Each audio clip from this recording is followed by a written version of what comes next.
desde Las Vegas, Nevada. Iniciamos con el programa Hablando de bienes y raíces con Castillo y sus invitados. Comenzamos.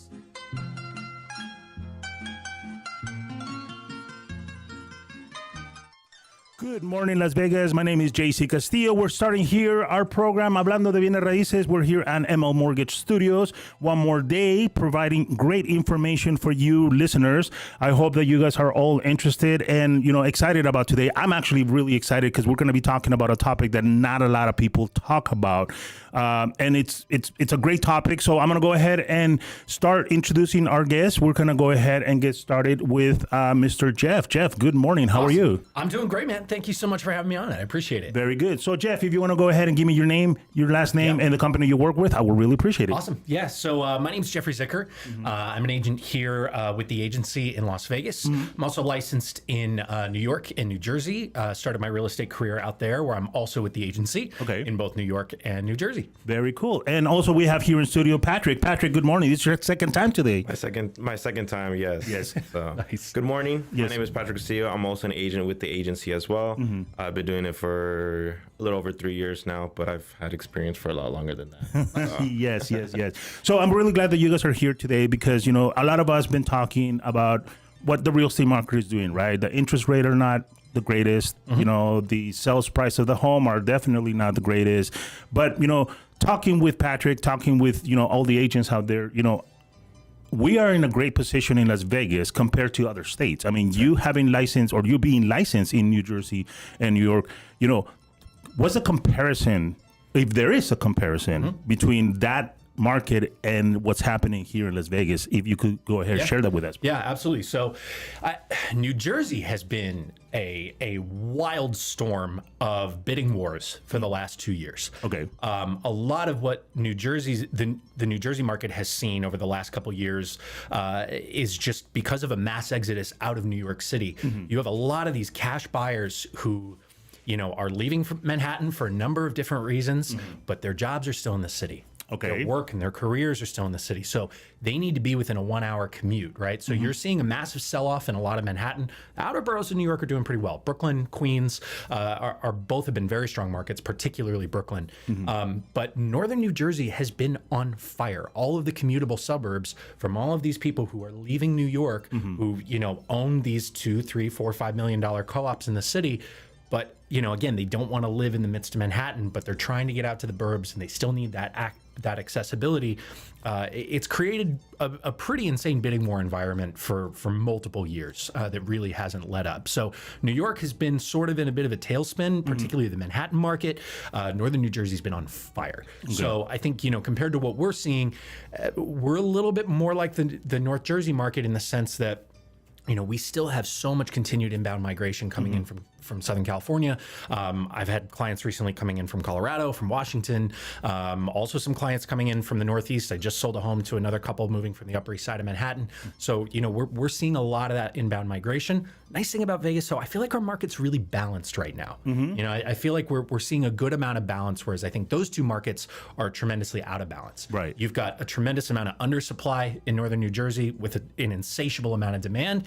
And in New York, in Manhattan in particular, you have a tremendous amount of oversupply without that kind of demand. So we're kind of in a nice balance here. And so I think Vegas is in a better position, and I'm bullish on Vegas in the long term. Very good. And that's really interesting because, again, we're always focused about, we say, the California people that are moving here. Yep. But there's a lot of out of other state That's right. people that are coming. I mean, I know for a while there was a couple of people that were going back, they were leaving here, going to Texas, and now they're like, no, we're coming back. We're coming back to Vegas. Texas is mighty, but, and then big in Texas, but taxes are really massive in Texas as well. So, Patrick, have you seen that, offshore of other state people coming in and looking to purchase back here in Vegas? Yeah, I've been seeing a lot. Southern California has been probably the heaviest influx of people that we've been getting.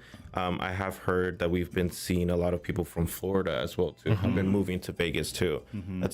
Florida is also a hot market that a lot of people are moving there, too. But we also are getting some of those people that are leaving Florida and they're deciding to settle into Vegas, too. So, yeah, a lot of markets that not a lot of people are considering are looking at Vegas as a primary residents. Yeah, and it's great because we have good weather. I mean, we go from 40 degrees during the winter at 118,000 degrees in the summer. So the weather is perfect, right? But I think it's just the stability of what the market has been doing. I mean, in a normal growth or in a normal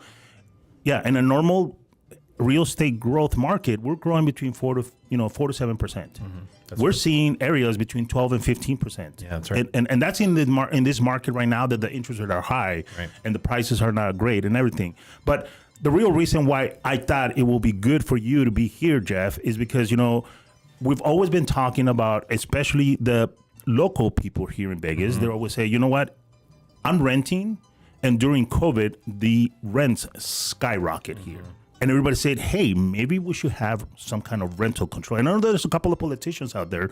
They're looking to go ahead and create some kind of legislation to go ahead and create a rental control scenario. And you're coming from an area that is happening. Yeah.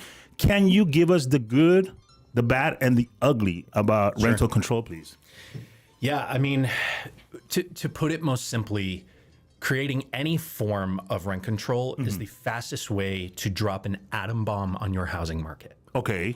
So in New York, the thing to understand about the dichotomy of New York City and the way that market works between the rental market and the sales market, Manhattan's homeowner market share is sub 20%. Oh. So if you live on the island of Manhattan, only roughly 20% of people own the apartments that they live in.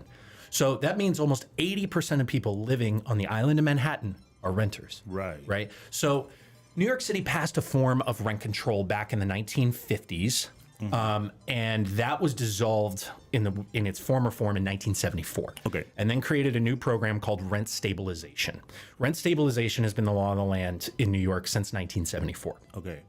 The laws recently changed in June of 2019 and has created the mess that New York City is in now. Okay. And so it's one of the reasons why I am so vehemently against the idea of overregulation in housing. And I hope everybody who's listening to this, please understand me. Like, I don't ever want anybody to think, I'm coming at this from some point of real estate agent doesn't think that, renters should be protected. My mother has been in her rental home for 20 plus years. Right. So if my mom's landlord sought to sell that home, which we actually experienced a few years ago, and thankfully I was able to help find an investor to buy that house, she'd be in a world of hurt. Right. Okay. So I'm coming at this from a place of, one of my own family members is living in that space. Right. So please understand, like, as I talk about this, like, my heart goes out to people who I think are just getting by, and I understand that plight. Right. In New York City, the way that rent stabilization used to work, okay, you have roughly 1 million apartments in all of the 5 boroughs of New York that are subject to rent stabilization. Okay. Under the old law prior to 2019, those apartments would stay and remain stabilized forever. They became rent stabilized in one of 2 ways. Okay, either they were previously rent controlled prior to 1974, or there was a program called the J51 tax abatement program, where owners would take dilapidated buildings that were boarded up, buildings that had been abandoned, and put substantial rehabilitation into them. In exchange, they would get massive property tax breaks, okay, for a period of 30 years. At the end of that 30 years, those property taxes the abatement would sunset, and those taxes would then escalate. But in exchange, at least 50% of those apartments had to be rent regulated, okay? So the way it used to work is, here's how in New York, owners could get increases on rent stabilized apartments. There was a couple different ways. Number one, the first one was what was called a vacancy increase. So anytime somebody vacated an apartment, on the maximum legal regulated rent, the rent that was registered with the DHCR, the Department of Housing Control and Regulation, you would get a 20% increase of the base rent. So let's say you had somebody who had been living in that apartment since 1974, and the maximum legal regulated rent was $1,000. They pass away, they move out, whatever, you get a 20% increase. So now that vacancy increase is $200, right?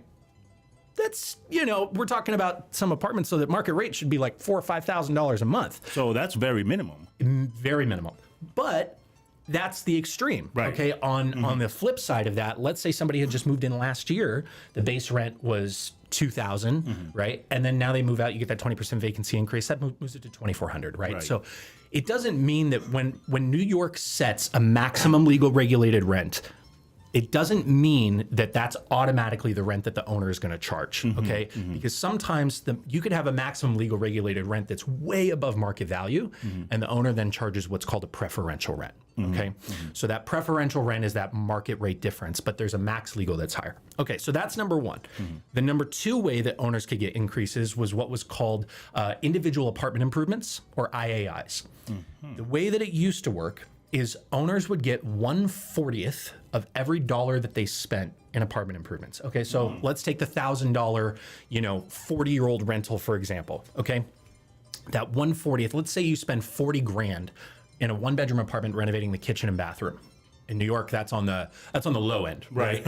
Okay, so let's say you spend 40 grand, you'd get a $1,000 increase. Okay, so if you spend 80 grand, you get a $2,000 increase, right? So that's how it would work with individual apartment improvements. Then you would get what's called MCIs, major capital improvements. These are improvements you make to the building, renovating the common areas, a new boiler, a new rooftop, those types of things, right? You would get 6% spread across all of your rent stabilized apartments in the buildings. They would divide that 6% increase and then divide it across all the RSAs. And then the last way was if rents exceeded $2,700 per month in max legal regulated rent, the owner could, if they were not part of the J51 program, apply for destabilization and make the apartment fair market. Okay. This worked pretty well for a while because, to be honest, it kept rents low for people who stayed for a really long time. Right. Okay. So if there was a natural attrition in the marketplace, though, people moving every 5 to 10 years, then it sort of worked, right? Because you would get enough of increases. The owners were incentivized to renovate and improve these buildings. They were incentivized to renovate and improve the apartments. And that 20% vacancy increase, if there was a natural cycle of attrition, it sort of was okay. The problem becomes if somebody's been in this rent stabilized apartment that started with a very low base rent a long time ago, right? And so the important thing to also understand is how annual increases are set. And that's the biggest piece that I apologize I missed. Annual increases are determined by what's called the Rent Guidelines Board. The Rent Guidelines Board in New York meets every single year, and they vote on what those increases are going to be based on market conditions, based on national inflation rates, and to be frank, based on political pressures as well. Of course. Okay? So there's a tremendous amount of that. Those increases were anywhere from 0 to like 4%. Okay. So let's say, though, that you had been in a rent-regulated apartment since 1980. New York wasn't so great in 1980, right? Let's say you were paying $500 or $600 a month for a two-bedroom apartment in Harlem, right? And you've been in that apartment since 1980, 44 years. The owner hasn't done any improvements. You haven't moved out. He didn't get that 20% vacancy increase. So now you're looking at 2, 3, 4% per year, sometimes, especially in the last few years, not even pacing inflation.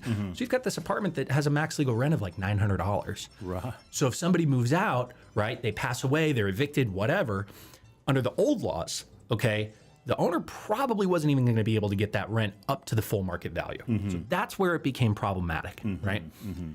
So what changed, though, okay, this is where I'm talking about the atom bomb that is rent regulation in housing. In June of 2019, Albany completely overhauled rent stabilization laws. So remember the 20% vacancy increase we talked about? Yeah. It's gone. Okay. So when a tenant moves out of an apartment, if the old legal rent was $1,000, it's still $1,000. Oh. The 1/40th of every dollar spent on individual apartment improvements, that has moved to 1/168th of every dollar spent, with a maximum of 15 grand in IAIs every 30 years. So that means the maximum increase that an owner can get for rehabbing an apartment is $89. That's crazy, because then there's no incentive for the owner to do anything. Watch this. Okay. This is where it gets really bad. Okay. So to your exact point, there is no incentive for the owner to do anything. New York has very strict lead paint regulations. right? You have a lot of housing there that's built prior to 1978 that requires lead paint remediation. Tenants who have been there for a long time, there's a tremendous amount of cost involved in remediating lead paint and potentially lead piping in apartments in New York. Minimum, you're talking about $30,000 to do lead per unit. Per unit, right? To do lead paint remediation. Number two, electrical code has changed dramatically. So now, in order to meet habitability code, a lot of these owners, if somebody's been in these apartments 15, 20, 30, 40 years, and these are not like unique scenarios, okay? The owner's gonna have to spend at least 15 to 20 grand to rewire these apartments because you're talking about union labor rates in New York. Okay, so now we're at $45,000 in lead paint remediation and bringing up electrical to code, and we haven't even talked about improving the actual finishes or surfaces of the apartment. Right. So on your average unit that has been occupied for 30, 40 years, owner's going to have to spend anywhere from, on the low end, $60,000 to $100,000 to bring this unit up to modern times and bring it up to habitability code. And the government comes along and says that the maximum increase you can get is $89 a month. So here's what's happened in New York. Since that law was passed in June of 2019, there is an estimated between 80 to 100,000 completely vacant apartments in New York that no one can live in. They are empty, they have padlocks on the doors, and the owners have left them just sitting and decaying because there is no incentive for them to put somebody in that unit. They can't make any money back. It is better for them to put a padlock on the door and to write the vacancy loss off on their taxes than it is to spend $100 grand to make back an extra $89 a month. That's crazy. And so you have less people living in New York right now than there were pre-COVID, and yet there are bidding wars on rentals all across Manhattan. That's crazy. And now I understand why you said you got to talk to Jeff, because you know what? It explains a lot, right? We do have two different markets, let's be honest, right? I mean, we have long-term renters in those properties. I mean, probably, 20, 30 years in there, which we don't have here. Correct. But listening to what you just said right now, Jeff, it makes me really think, do we really want to poke that bear here in Vegas? Because, everybody's complaining, the rental is the rental, but, it's got to make sense for the owners, right? If I buy an apartment building, there's a 4-bedroom or 4-unit apartment, and the last time somebody touched it was 1960 something. That's right. Right now, I know one of the biggest issues is charging stations for your electric car. Sure, right. When you're building a brand new building, putting in a new charging station probably costs you like about $2,500 because it's a brand new build. Yeah, I would say on the low end. Yeah. If you're going to go ahead and now rehab an old apartment with the new technology, it's probably costing you almost $60,000. Easy, yeah. And that's something that people need to understand right now, Patrick, that, even that you are renting, right, the owner has to make sure that he's making enough money to be able to reinvest in the property. Isn't that correct?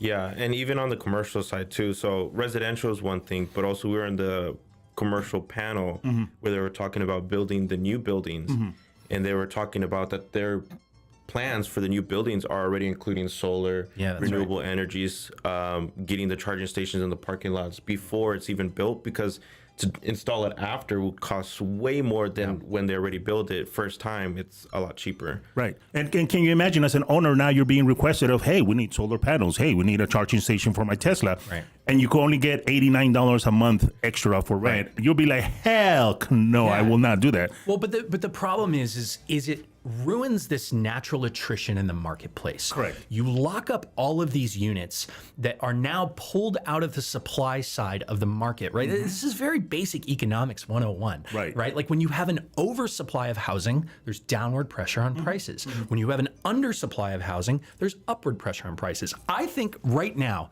we are witnessing the best example of why rent control is such a awful thing for housing markets in the sales market. Right. What is everybody doing right now with these 2, 3, 3.5% mortgages? They're sitting on them. They're not moving. There's no attrition in the marketplace. We are experiencing rent control in the sales market right now with all of these people who are locked into these 2.5%, 2.75%, 3%, 3.25% rate mortgages who are like, you're going to pry this mortgage out of my cold, dead hands. Right. So what happens now when you create rent control in a rental housing market and somebody gets an apartment or a home that is now by force from the government locked in at these low prices? You're going to pry this rent controlled apartment out of my cold, dead hands. Yes. And now it pulls it out of the market cycle. And so we're pulling inventory out of the market cycle. You know, we talk about the political nature of this, okay? So the Housing Stability and Tenant Protection Act of 2019 was lauded by progressives in New York as this wonderful thing that was going to protect tenants, but honestly, all it has done is create scarcity in housing. It has also made it harder for people to get approved for apartments because at the same time, they also capped the amount of security deposit that a landlord can collect at 1 month. Okay. So in New York, it's already very difficult to evict somebody, right? Like, I mean, you're talking, so it has to be done in housing court in the state of New York. For the 5 boroughs of New York City, I think there's something like 9 housing court judges total. Oh, wow. So to get somebody evicted in New York, if somebody stops paying their rent, you're talking 4 to 6 months before you can even get in front of a judge. Jeez. And there's really no recourse in order to be able to collect that, right? So owners are very scrutinous. Like everybody here is like, oh, 3 times the rent. Yeah. Like that's so tremendous. Okay, well, you think it's difficult now. Watch us put regulations into effect that say how much more difficult we make it for non-paying tenants to be evicted, or you cap security deposits. Owners are basically going to say, if you don't have a 700 credit score, make 3.5 times the rent, I'm not renting to you, right? Which is what's happening in New York. Yeah. So, you know, going back to the political nature of this, the thing everybody's got to remember is politicians are always going to do what gets them reelected. Correct. They're going to do what sounds good. They're going to do what makes for good headlines and what is going to secure their job. Political cycles happen on 2, 4, and 6-year terms, right? You're talking about House, gubernatorial elections, presidential elections, and you talk about Senate races, right? So it's a lot easier to say, oh, we're going to put these regulations into effect to make sure that we cap the cost of housing than it is to say, you know what? We're going to open up more land to build more housing. Ooh. But it's going to take 5 or 6 years. You're not going to get that pricing relief for 5 or 6 years. That's a lot harder to say to your constituents, but that's what's actually better for the marketplace, and that's what's better for everybody in the long run. Wow, that's awesome that you mentioned that, because I know right now there's a bill in our local Senate talking about how we're going to go ahead and be releasing, you know, thousands of acres from BLM, right? And be able to build out. But like you said, that's not going to happen next month. You know, it's not going to happen. It's going to take a long time. Yeah, and then not only that, once you release it, then you got to, you know, you get a bidding war. Yeah. Right, and then the highest bidder is going to pay for that, which means rentals are not rent or housing is not going to be cheap. That's right. Materials are, we know it's going to get pretty expensive. So, you know, it's going to take time, but in the same token, like you said, you know, it's so much easier to say, hey, we're going to put a cap on rental and this is what we're going to be exploring to get reelected. That's right. But it's not the greatest thing from what I'm listening to. It's like, it's It'll have lucky. the opposite effect. Yeah. It does. It has the opposite effect. And so I sit on the Las Vegas Realtors Political Action Committee. Oh, nice. And so, you know, there has been a very concerted and I will also say bipartisan effort on many Nevada politicians to get this 50,000 acres of BLM land released. I know Governor Lombardo has written to the Biden administration a very strongly begging letter asking them to release this BLM land. The Biden administration's completely ignored them. You know, President-elect Donald Trump has said that he would greenlight that very quickly. So I think we're going to see that housing build come here. And again, this is not me taking a stance on one politician or another, but at the end of the day, markets are based in supply and demand. Correct. Right? And so when you constrain supply, when you artificially remove housing out of this natural attrition cycle, then prices are going to elevate. But when you build housing and you create more opportunity and more housing, prices are going to soften. Right. And that's very interesting that you put it that way, so that the people that are listening to or watching us right now could really understand what, you know, the real estate market at the end of the day, it's like about. That's right. More housing, it's a little bit cheaper. Yep. Less housing, you're going to pay more money. It's kind of like tomatoes, right?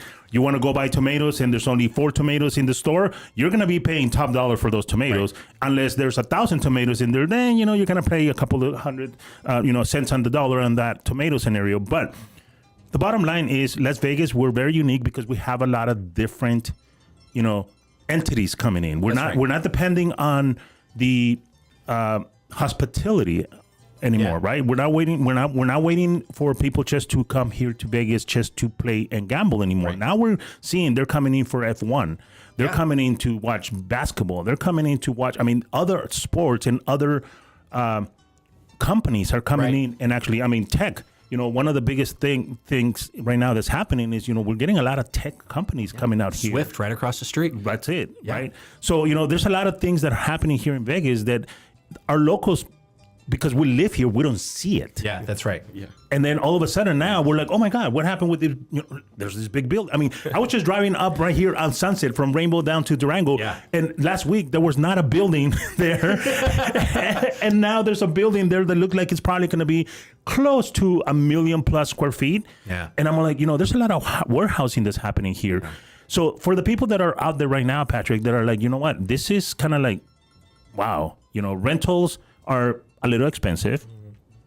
We have scarcity of homes. Is it the best time to purchase at this moment if you can afford to pay? Yeah, like Jeff was saying, definitely for the future, he sees Vegas being bullish. I think definitely if you can afford and are interested in buying something, to really consider, just given long-term stuff. A lot of people think real estate is just, I need a house just to live in. But also there's the aspect of you're building your equity, you're building your wealth.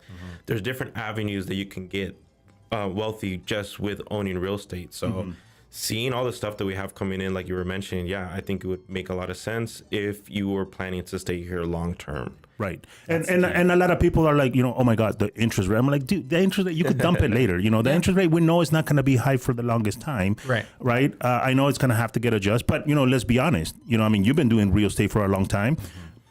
The normal interest rate is 6.5%, 7%, 8%. Anything above 14%, you're paying top dollar, right? But it's just a normal market. The problem is that we had scenarios that actually got us really confident or very comfortable with very low interest rate, but that never artificially happens. Low. Right. That's right. So, you've seen that in New York where, does the interest rate really matter? Or you just mentioned, well, actually, no, you mentioned there's a lot of cash deals that happen over there. There's a tremendous amount of cash deals, but the thing right now, what makes it so difficult, and I hate to almost be this guy, but the thing that a lot of like boomers don't understand for like people our age and in our generation, right, is yes, the interest rates then were, in the early 1980s, Reagan's Fed had to take rates to 15, 16, 17, 18% to combat the inflation that they were seeing in the late 70s. But asset prices were a lot lower then. Yes. Especially relative to inflation. Right now, you've got really high asset prices and really high interest rates, right? So I think Patrick said something that is really, really important there. It makes sense to buy if you are going to sit long term. Right. Here's the thing I'm going to say that most real estate agents will not. Okay. All right. The thing that you have to look at when you go to make a home purchase is how long am I going to hold this? Because right now, with elevated interest rates, that first 5 years of that amortization schedule, you are paying almost all interest. Correct. Right. So if you have to sell in that first 5 years, the price of that home and the price of that asset is going to have to increase by a pretty significant amount for you to come out positively on the net, right? However, what I'm telling clients right now, if you can hold at least 6 or 7 years and it makes sense for your life, pull the trigger, right? It's one of those things where you have to do what makes sense for your life, not just because we're sitting here in a podcast saying that, real estate ownership is a great thing, not just because other people are out there saying, oh, you got to buy a home. I'm the first agent to tell people sometimes, honestly, it might make more sense for you to rent for a couple years. I 100% agree with you. I 100% agree with you because it has to make sense for the consumer, right? That's right. And everybody got so used to the quick flip, right? Every 2-3 years we're moving, because prices were cheap, whatever. But literally real estate has been performing at a highest speed over long term. We're talking about over 15-20 years. That's where you're making the most amount of money because you owe less in your home. That's right. Right? The prices have increased quite a bit. We did have the bubble, but that was was just made to happen. But the natural recourse of real estate is there is a cycle. Real estate goes up, real estate goes down. But if you stay the longest, you're the one that's going to have the most profit. And you're right. Having that information from the real estate agent that sometimes says maybe right now is not the best thing because it doesn't fit your plan. That's right. It's the greatest conversation to have as a real estate professional with that consumer, right, Patrick? Yeah. So I had a client and Jeff and I could probably talk on this topic as well too. He was moving his business here for automotive use.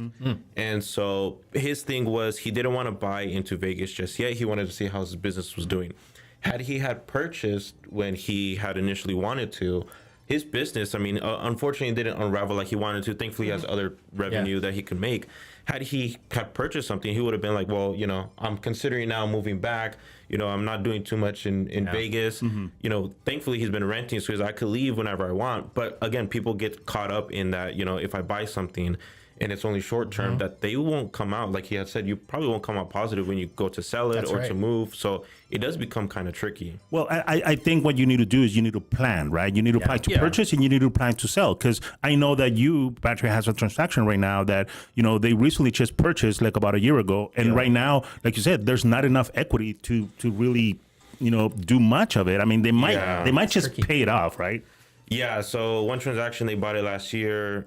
Some unfortunate things happened. They needed to get it sold. And yeah, we don't have really any wiggle room for not even like repairs. Right. Like, there's so much, unless they're willing to come out of pocket a couple thousand to get the house sold. Usually you would always hope for them to get a check at the end. But yeah, it's just such a short time frame that, again, like I said, I think you really have to consider, if you are planning on buying something, the time frame aspect of it, because it can hurt you in the end too. And that's great to know that, you know, we have professionals like yourself, you know, preaching this, right? Talking about this, because, you know, we could sit here all day and be like, no, go ahead, purchase. But at the end of the day, you know, this is why you guys have long-term, you know, clients. This is the people, you know, why they keep on calling you and said, hey, you took care of me when I needed to be taken care of, because nobody is telling me this. And sometimes, you know, we have to look at the numbers to make sense, right? You know, let's say that the interest rate does drop next year or in 2 years, then you'll be in a better position. But, you know, how much money have you paid off on your home? You know, how many people do you guys know that actually know what their, you know, balance is on their mortgage? They just know what, you know, I could sell my home for this, but how much balance do you have, right? Right. Yeah, exactly. Well, and I you know, I think in doing this now for almost 10 years, I feel like I've won more client trust by telling people what not to buy than by trying to, you know, just push them into a purchase they don't need, right? Like the way that I look at this is like, you know, our client touch point in which we'll actually transact with a consumer on average is about once every 7 years. Correct. Right. So we need to be the one agent that is forefront in somebody's mind once every 7 years that they go to transact. Right. I would so much rather have a client where we sit down, we run the math, we look at their life circumstances, and at the end, I sit and say, you know what, guys, I actually think it makes more sense for you to rent for a couple of years, and then let's reassess. Than for them to, you know, me to sell them a house they don't need, and then they come back and they're like, why did we buy this house, right? Because now I've ruined my reputation because I sold them something that they don't need, right? It's just, for me, like, I sleep better at night knowing I am always being 150% honest with clients, even if it means I don't collect a check at the end of the day. And you know what? That's words to my ears, because I've always preached, this is a small town. That's right. Jeff, I'm going to find you in a casino. I'm going to run into you into the Golden Knights game. I am going to, you know, we're going to cross path on another. And if you did not provide a good service to somebody, it's easier for somebody to come and say, hey, Jeff, how you doing? Instead of, oh my God, there's Jeff, he screwed me over, right? And there's a lot of agents, and again, you guys know who you are. Exactly. You know exactly who you are, that, you know, do not care. Yeah, that's right. And unfortunately, that's why we have this scenario with the, you know, buyers brokers agreement now. We have all these other things which I love, by the way. Talk to me why you love that. Because you know what? I'm going to be honest. I talk to a lot of agents. I'm a marketing rep for a title company. I talk to a lot of agents. 90% of the agents, they're like, oh my God, I don't know what to do. And then here we have you, and, you know, well, obviously you guys get trained by, you know, your broker. But a lot of people out there are freaking out. And here you guys are like, we love it. Explain to me why. The reason that I love it is because you're having an established, transparent, open conversation about the service that you provide with your clients at the onset of that relationship, right? You have significantly more trust and significantly more transparency with one another at the onset of that relationship by having this established agreement. And I tell clients all the time too, like, look, when we sit down and have an initial buyer's consult, I'm like, look, I am not here to lock you into a contract. If I'm not doing a good enough job for you, this is a two-way street. You guys fire me. Right? Sincerely, we can tear this up, shake hands and part ways as friends. I know I'm not going to be the perfect fit for everybody. Right. But, and I will say, coming from the New York market, so a fun little tidbit, there is no MLS in New York City. Okay. So it's not like the rest of the country. Yeah. There is no, mandate for co-broking outside of Manhattan. If you belong to the Real Estate Board of New York, there's a universal co-broke agreement. But outside of Rebney, there isn't. Like Queens and Brooklyn are the wild, wild west, man. Really? And so, yeah, if you didn't have a buyer's broker agreement, like good luck collecting a fee from the seller on that transaction. Jeez. So I've been doing this for 8 years already. So when these changes came into effect, I was like, I love this. Like there's, I feel like there's a better conversation that's happening with your clients at the onset of this transaction process versus like, oh, let's just go shop for homes. Right. Right. Versus them actually interviewing you and saying, hold on a second, what am I entering into? What contractual agreement am I signing with this person? And are they a good fit? I think the agents who can provide value and prove value are going to continue to thrive in this environment. And I think the agents who can't are going to fall by the wayside. And to be honest, I think that is the best thing possible for the industry. Yeah, I think one of the craziest thing is that for the longest time, it's one of the professions that you can just meet. Yeah. First time, and then like all of a sudden you guys are in contract. There was no initial meeting. There was no regulations. That's right. I mean, you don't just, probate maybe, or not probate. What is it when the attorneys are sent to you from the city? Like if you can't afford an attorney, one will be provided to you. Oh, like a public defender? Like a public defender. Yeah, not probate. Well, yeah, you had no choice. Well, yeah, you have no choice. But again, also, how many people, when they need a lawyer, they're like, oh, I'm just going to pick one random person. Let's meet at the courthouse and get this done. It's like, no, you want to interview who you're dealing with. Even with plumbers, electricians, you have them come out. They give you an invoice before work even starts. So you know what you're paying for and what you should expect getting. So that's why I agree with having this. I think it makes us as agents more professional as opposed to just like, oh yeah, let's go see a house and then get into contract from there. And this blows my mind because, obviously you're coming in from a market that you have to use a buyer's broker agreement. You have to show your worth for that seller 100%. Or for that buyer. But then we have a brand new agent here that's been doing this for 3 years. He just came in through the transition, and he's not. To me, Patrick, you don't look scared about this because half of the conversation, great. Half of the conversations that I have with agents, they're like, "Man, I don't know what the hell I'm gonna do." I'm like, why is that? And we know for a fact that, the crap hasn't hit the fan yet. Yeah, that's right. The market is pretty slow right now. I don't know how many transactions are happening in the current market, but we're in the title company seeing that it's pretty leveled. It's pretty slow. Wait till March next year when the market actually picks up. That's where I think really a lot of agents are like, I don't know what to do. And it's sad because I blame the brokers. Brokers should be training. And I think that you guys have probably one of the best brokers and office managers because they're keeping you guys up to date on what's happening. And that's why you guys are so confident talking about this. Yeah. So, well, Patrick, I'd be curious to hear your thoughts on this. I think the best thing that we can do for our industry is dramatically raise the licensure requirements. I think the fact that you can get a real estate license after 120 hours and do this part-time is ridiculous. I agree with you. Like my father-in-law has been a financial advisor for over 30 years. The amount of continuing ed he has to do and the amount of licensure, requirements, like to get a Series 7, to get a Series 65, to get your securities license, it's tremendous. But I would give pretty equal weight to the work that he does to the work that we do, right? Yes. We're handling the most expensive financial transaction that people ever are going to incur in their lifetimes.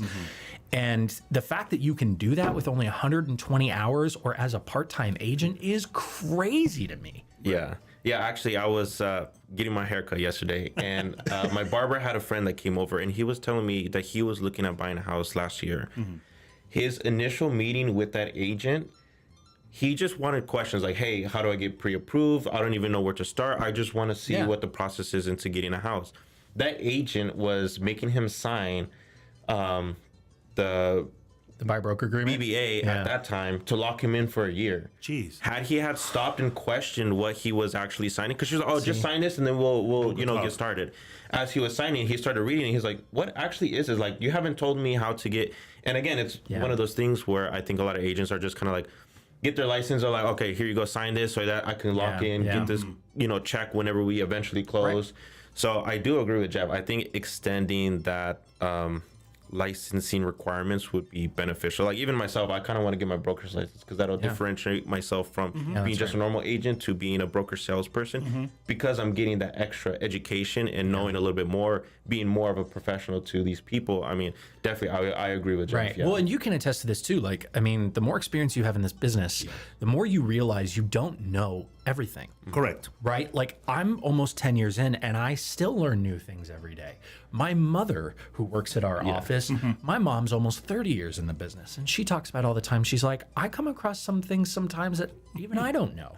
Right? So it's just that the idea that you are prepared to handle transactions after 120 hours is absurd. And I am not a fan of regulation, as we have discussed, talking about rent control. I think overregulation is a really negative thing in marketplaces. But in the marketplace of advisory, I think that is one place where maybe we should set some better rules to this game. And I love the word that you just said, advisory. That's right. When I sit with agents all the time and I'm like, hey, give me your introduction page. Hi, I'm JC. I'm your real estate agent. I'm like, wrong. Yeah.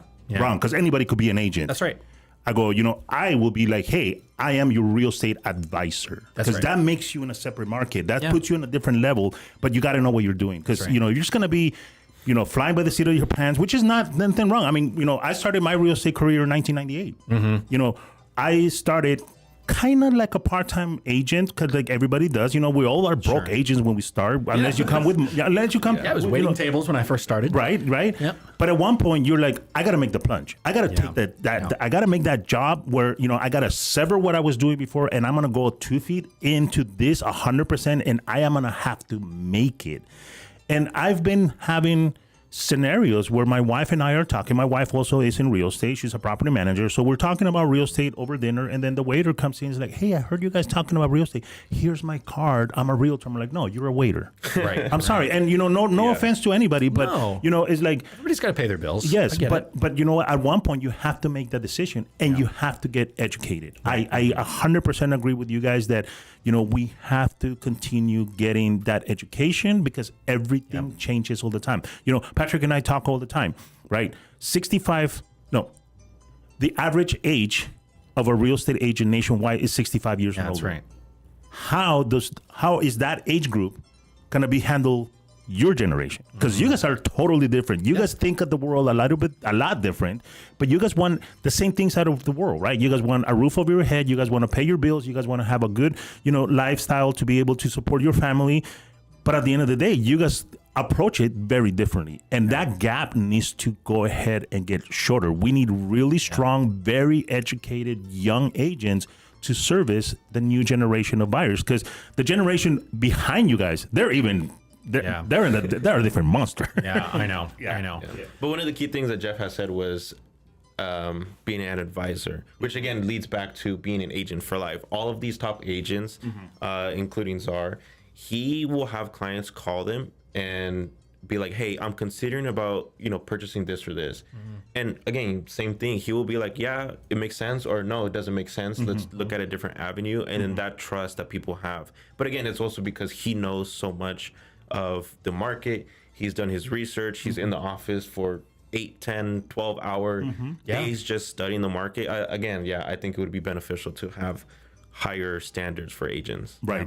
Because again, like Jeff said, you could go and get, online courses, your 90 hours, your 20, extra curriculum, and then you got to do 120 every 2 years, and let's be honest, because I get the phone calls from the agents, and again, you guys know who you are.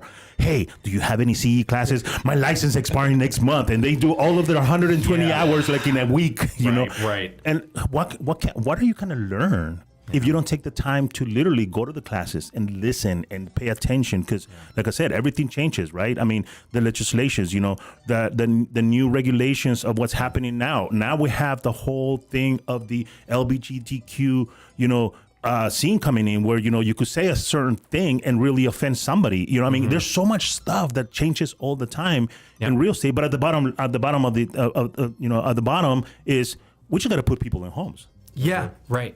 Well, and going back to our initial topic of rent control and talking about how, legislators impact the way that our lives work every single day.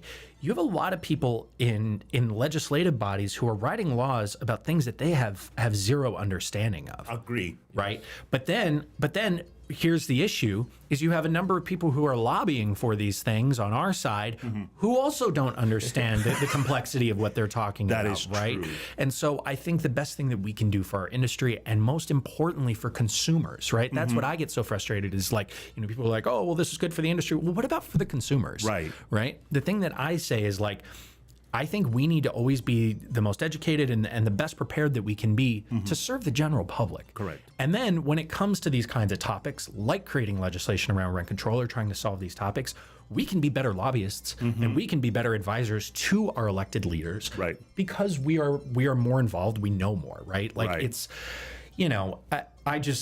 that's the one change I would like to see. I think, legislatively, like instead of trying to regulate housing and trying to price control, which never works, I think maybe the one thing we can do is elevate licensure requirements. I'd get behind that one. You know what? I 100% agree with you right now because everybody thinks less of a real estate agent than even a car salesman. Yeah. Honestly, if you think about it. I know. People that I like my car salesman better than I like my realtor sometimes. Yeah, sometimes, But I believe that right now we're having that shift, right? When the buyer's broker agreement came out, 70% of the agents that are that one agent, right, they freaked out. Yeah. What am I going to do? What am I going to, how am I going to make a living? Just be professional. That's right. That's all he's asking for you is just be a professional. Don't lie to people. Be transparent with them. Let them know what is the best advice for their money because it's not your money. I mean, you get you get compensated, and you can't say commission anymore.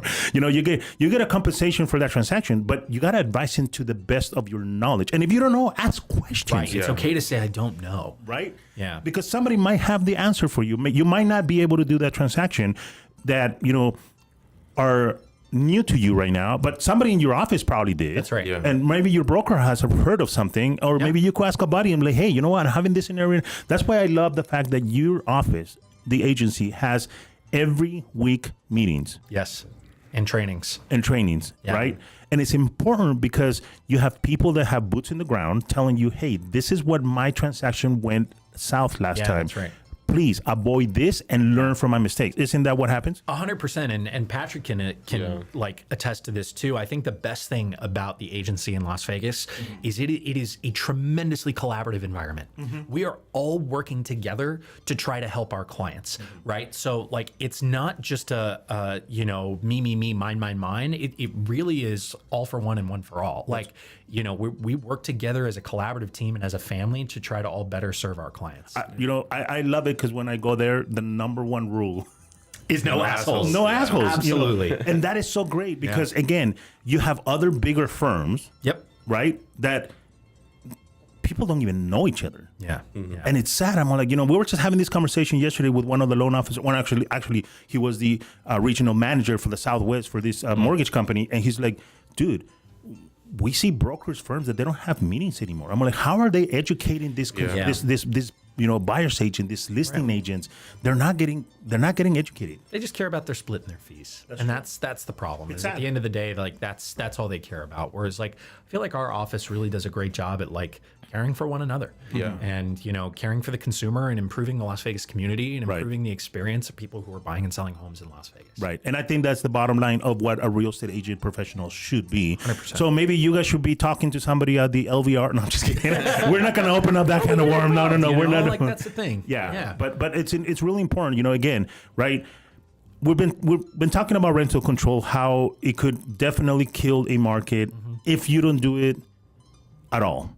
Yeah. Now, do you agree that maybe there should be some kind of, I don't want to say regulation, but some kind of, percentages of rents not going up in a certain area, or because during COVID, and again, that was a totally different market, but during COVID, we've seen, I saw it with my wife when she was renewing year over year, and like all of a sudden, the owner was like, oh, let's go ahead and raise the rent $400. And, it's a shock, right? Yeah, so understood. how can we, or what would you suggest if you had a politician in front of you saying, is there a way to go ahead and offset that, or there really isn't? Just let the monster be the monster. I guess I really struggle with this. Okay. Because I on the one hand, could see perhaps a rule in place that basically effectively says rent increases could be CPI plus 5 or Okay. CPI plus 10. Okay. Right?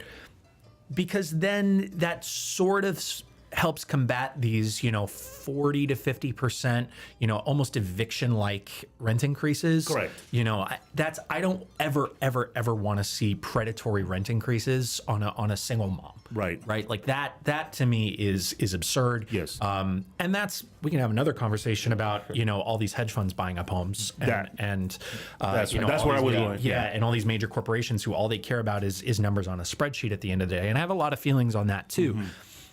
But then at the same time, again, like there can be a sort of a lock-in effect that still occurs from that. So, right now, our rental market's in decline. Yes. It's very soft right now because we have a tremendous amount of inventory. Mm-hmm. And so, you're seeing prices soften and you're seeing rentals sit on the market a long time because we have an oversupply. Yeah. And so, that's a positive thing.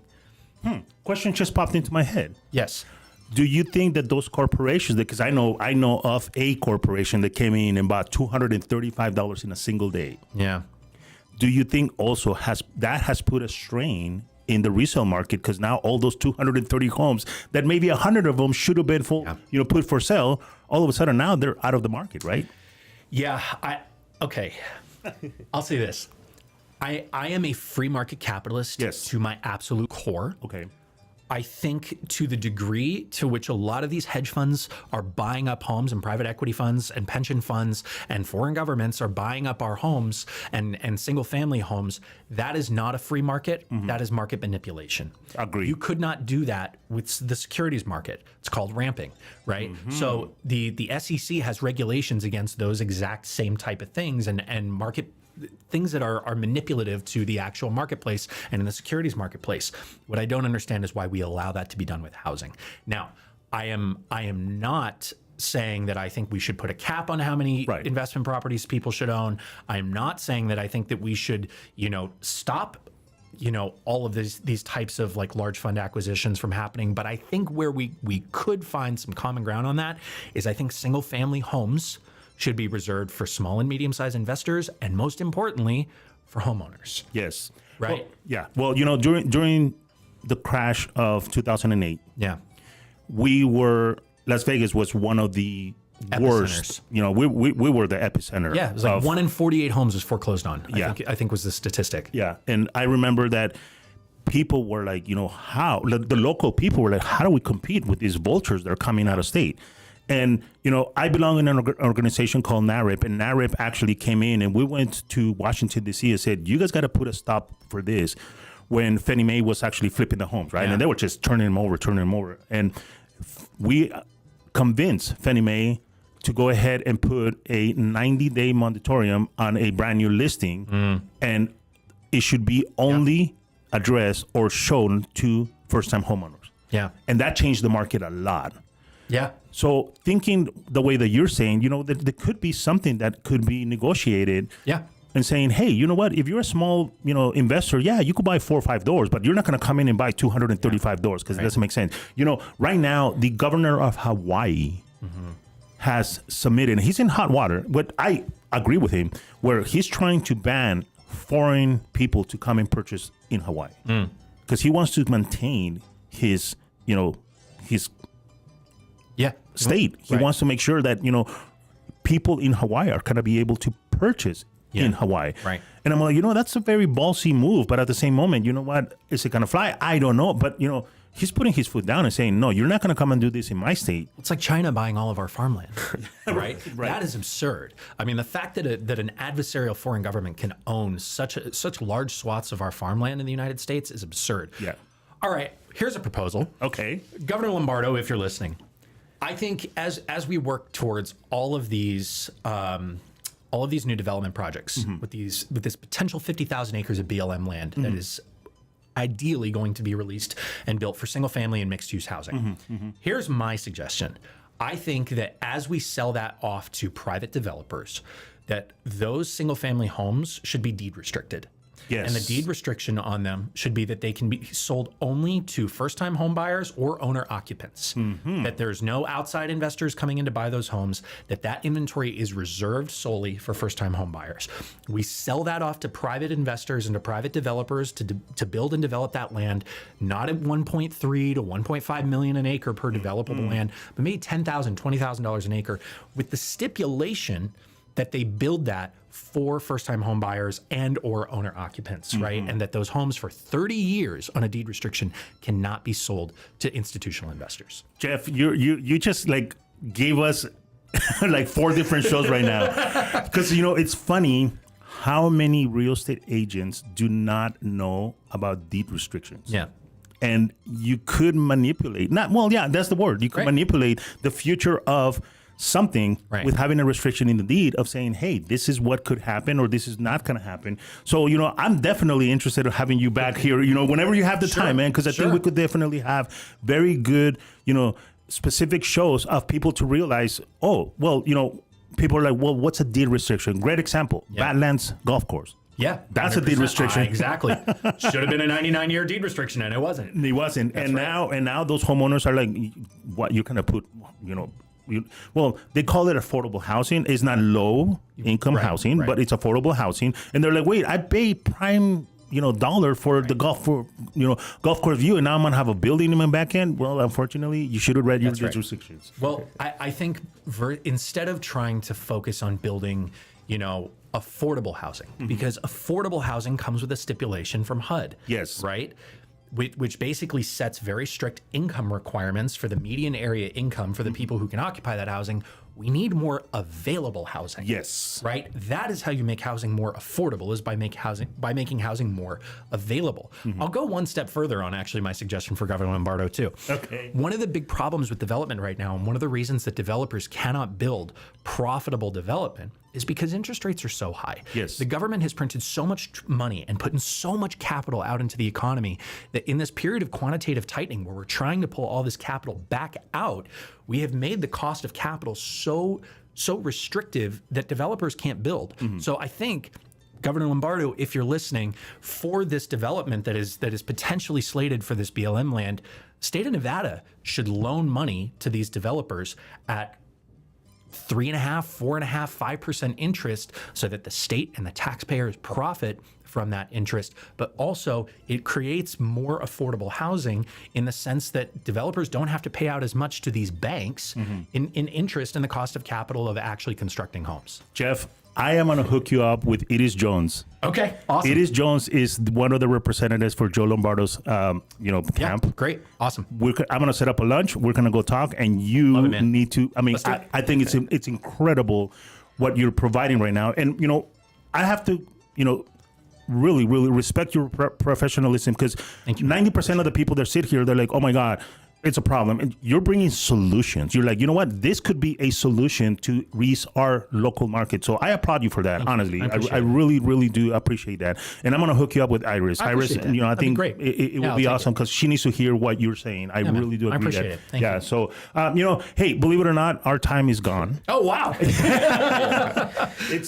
goes by quickly. Yeah, it goes by really quickly. Well, But do it again sometime. I would love that. Yeah. Honestly, you have an open invitation here. I appreciate that, man. We have to just look at your schedules, but I think it's awesome for you to come in here, because I think it's important what we're providing. Yeah. The consumer needs to realize that, there are agents out there, and that's why you are, in the position that you are. I know that you not only deal with, first-time homeowners, you deal with multi-million-dollar buyers. Yeah. And, before we leave, is there a difference between that consumer, or at the end of the day, it's just pretty much the same. Just one of them has less issues than other.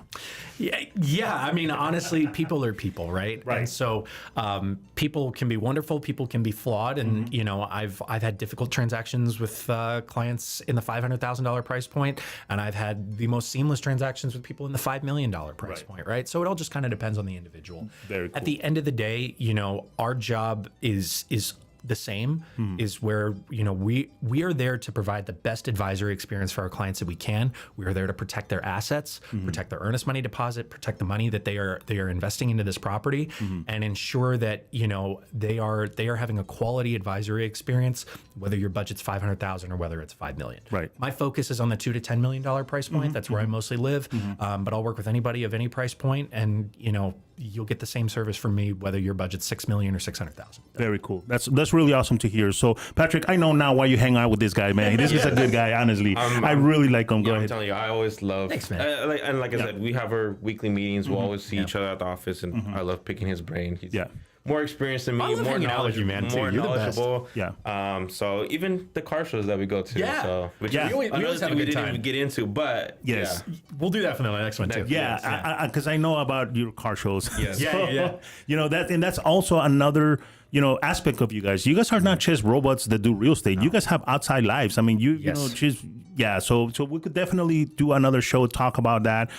So you know, again, I want to personally thank you guys for coming down, setting this up. You know, I think it was great. I think our listeners definitely learned a lot. And if you didn't, that's shame on you, because you know the cool thing about having it on YouTube is you can always go back and review it later. That's So right. That's right. you know, Patrick, if you want to give me your name, your information, the company you work with, same thing with you, Jeff, and we'll kind of go ahead. And then one last quick tip for the consumer, please. Yeah.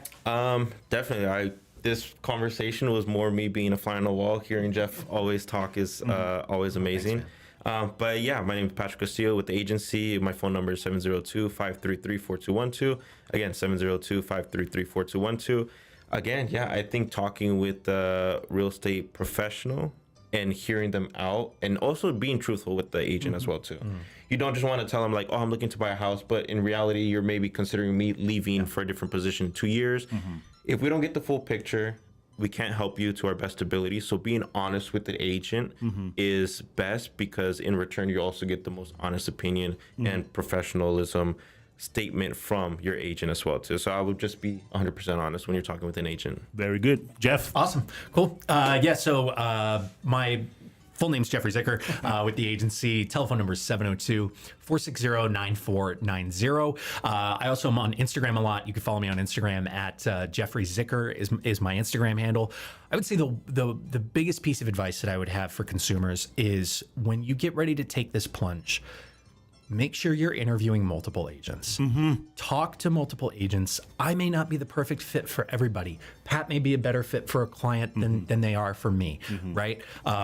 I would love to work with anybody and everybody, but I know that not everybody's personalities are a perfect alignment. I find a lot of people, there's some crazy statistic that NAR put out that I think it's like 70-something% of consumers work with the first agent that they meet with, which is bananas to me. So meet with multiple real estate advisors, find who you mesh best with, and who's really going to have your best interest at heart. Very good. Well, thank you guys again. I really appreciate that. You know, I have a conversation with an agent. The very first time I meet him, I say, hey, one of these three things are going to happen. Either you and I are going to want to work together. Yep. You may not want to work with me, or I may not want to work with you. And they're like, what? You know, because you're right. You know, It goes both ways. It goes both ways, right? So the same thing happens with the consumer, right? You got to make sure that you have the right fit with the agent.